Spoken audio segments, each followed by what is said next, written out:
Westeros is a massive continent that dominates the western side of the known world. Its landscapes are diverse and extreme, ranging from the frozen wastelands beyond the Wall in the north to the arid deserts of Dorne in the far south. Between these extremes lie fertile river valleys, mountainous highlands, dense forests, and sprawling plains. The political and cultural identity of Westeros is tied to its regional divisions, which are collectively remembered as the Seven Kingdoms.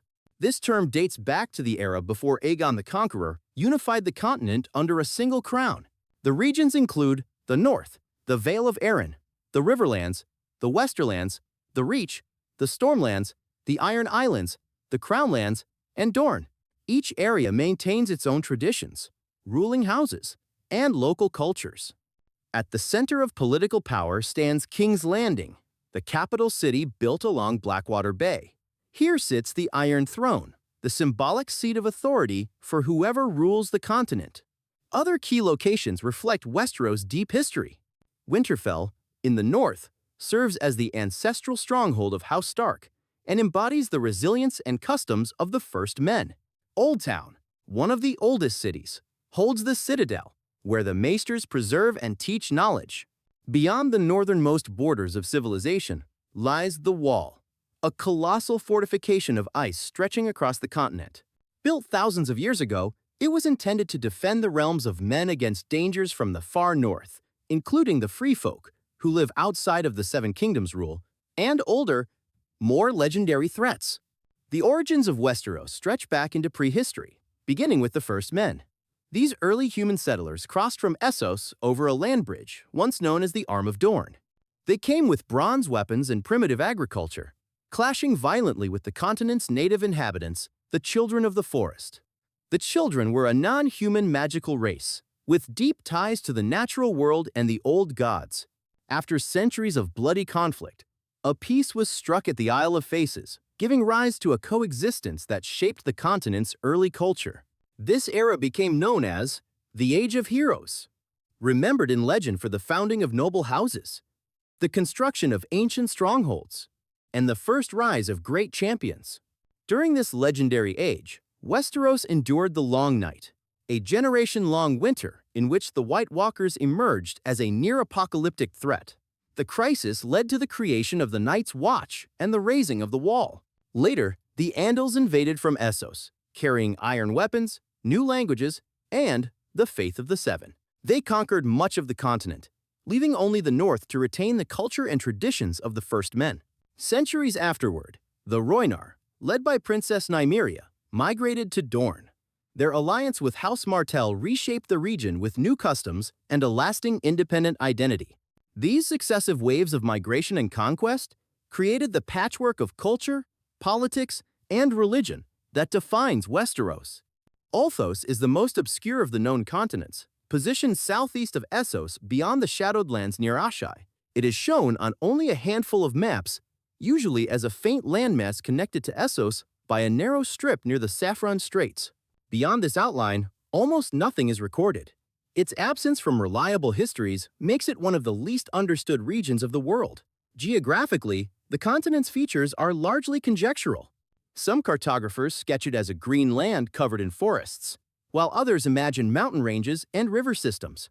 A few sailors claim to have seen its coasts and describe fertile terrain wrapped in haze, but such reports are rare and inconsistent. With no confirmed cities or landmarks, Ulthos has never been firmly placed within the political or cultural sphere of the known world. The question of habitation has drawn the most speculation. One view suggests Ulthos is empty of human civilization, a wilderness untouched by migration. Another proposes that entire cultures may once have risen there, only to disappear without leaving traceable records. Comparisons are often made to Sothoryos, where ruins like Yin hint at lost builders. Some maesters argue Ulthos could preserve similar evidence of forgotten peoples, concealed by time and distance. Its location next to Asshai invites theories about magic and religion. Asshai is already linked to shadow binding, prophecy, and strange practices, and Ulthos lies even farther east. Scholars wonder if traditions older than those of Asshai might survive there. Others go further, suggesting that Ulthos could be a cradle of mystical knowledge that spread westward in antiquity. These claims remain unverified, but the continent's remoteness allows such ideas to persist. Practical barriers also explain why Ulthos is uncharted. The seas around it are difficult to navigate, and the surrounding lands of Essos already dominate trade and exploration. With little incentive to venture farther, merchants and empires left Ulthos outside their interests. Even the great Valyrian freehold, known for expanding across oceans and mountains, showed no sign of settling there. This absence left the continent isolated from the wars, religions, and political struggles that shaped the rest of the world. For mapmakers and storytellers, Ulthos serves a different role. Its empty outlines reflect the limits of knowledge, standing as a reminder that even in a well-documented world, vast regions remain beyond reach. Whether it hides ancient civilizations, unexplored resources, or nothing more than wilderness, Ulthos represents possibility rather than certainty. It embodies the uncharted edge of the world, waiting for discovery but still silent in history. Essos is the vast continent that stretches east of Westeros across the narrow sea. It is far larger than Westeros and contains a wider variety of peoples, cultures, and political systems. The western edge of Essos is home to the Free Cities, a group of independent states including Braavos, Pentos, Lys, Myr, Volantis, and others. Each city operates with its own form of government and economy, but all share strong connections to trade, banking, and mercenary companies. Braavos, hidden among lagoons and fog, stands apart for its founding by escaped slaves and its enduring traditions of liberty and secrecy. It houses both the Iron Bank, the most powerful financial institution in the known world, and the House of Black and White, home to the Faceless Men, a religious order of assassins. South of the Free Cities lies the peninsula of Valyria, once the heart of a mighty empire ruled by dragon lords. Valyria's legacy defined Essos for centuries, with its mastery of dragons, sorcery, and advanced engineering. However, the Doom of Valyria destroyed the empire in a single cataclysm, reducing the land to a desolate ruin shunned by sailors and filled with superstition. In the centuries after the Doom, former Valyrian colonies such as Volantis and the other free cities rose to independence. The collapse of Valyria reshaped the continent's balance of power and opened the way for new factions to emerge. Farther southeast lies Slaver's Bay, dominated by the cities of Astapor, Yunkai, and Meereen. These cities are built on the ruins of the ancient Giscari Empire, one of the oldest civilizations of Essos. Their society centered on slavery, with towering pyramids symbolizing both wealth and oppression. The arrival of Daenerys Targaryen in Slaver's Bay destabilized this system. By freeing the slaves and conquering cities, she forced a reckoning with centuries of tradition and exposed the fragility of their economies. In the heart of Essos stretches the Dothraki Sea, an immense expanse of grassy plains. Here roam the Dothraki, nomadic horse riders whose society is organized into Khalasars led by Khals. Their culture revolves around horsemanship, raiding, and strength. They do not build permanent cities, but view the grasslands as their domain.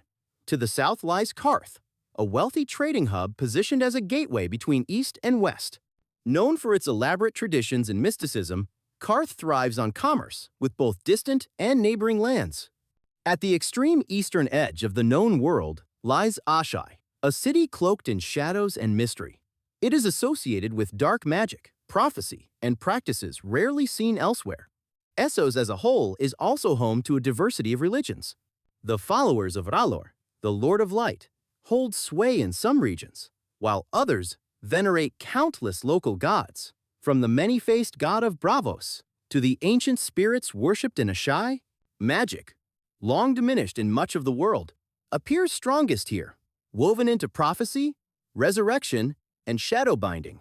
Essos is not merely a land of cities and empires, but a continent defined by the legacies of its past and the competing visions of its people. From the ruins of Valyria to the mercenary companies and religious movements that spread beyond its borders, Essos continually shapes the fate of the wider world. Sothoryos is a vast southern continent that has long resisted exploration and settlement. It lies across the Summer Sea, south of Essos and southeast of Westeros, and is dominated by dense rainforests, swamps, and savannas. The climate is humid and oppressive, and the environment presents relentless obstacles to outsiders. Early maps show little beyond its outline, and most recorded attempts to penetrate its interior ended in failure. One of the greatest barriers to colonization has always been disease.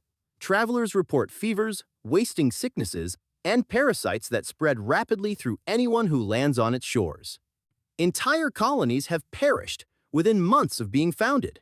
Even powerful empires, such as the Giscari and later the Valyrians, attempted to establish outposts but abandoned them after repeated losses. Zamatar, a Giscari colony on the coast, is one such example, now overtaken by jungle and remembered only in ruins. The Isle of Tears, located just offshore, is infamous for its failed settlement, where every inhabitant succumbed to illness.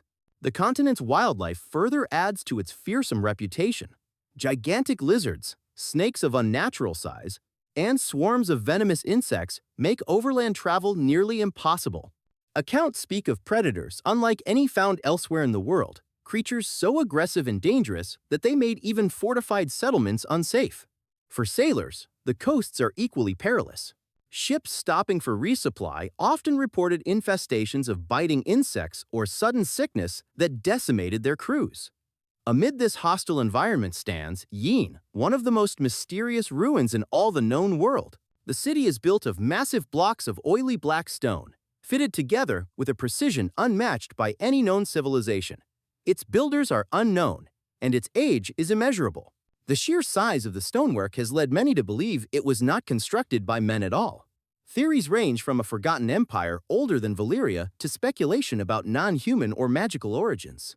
Whatever its truth, Yin endures as a silent monument in the jungle, a reminder that Sothoryos once held secrets, now lost to time.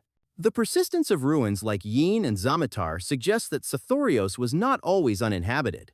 Some scholars argue that the continent may once have supported civilizations now erased by its harsh climate and hostile ecology. Others caution that the very land seems to resist settlement, as if its dangers are not merely natural but intrinsic.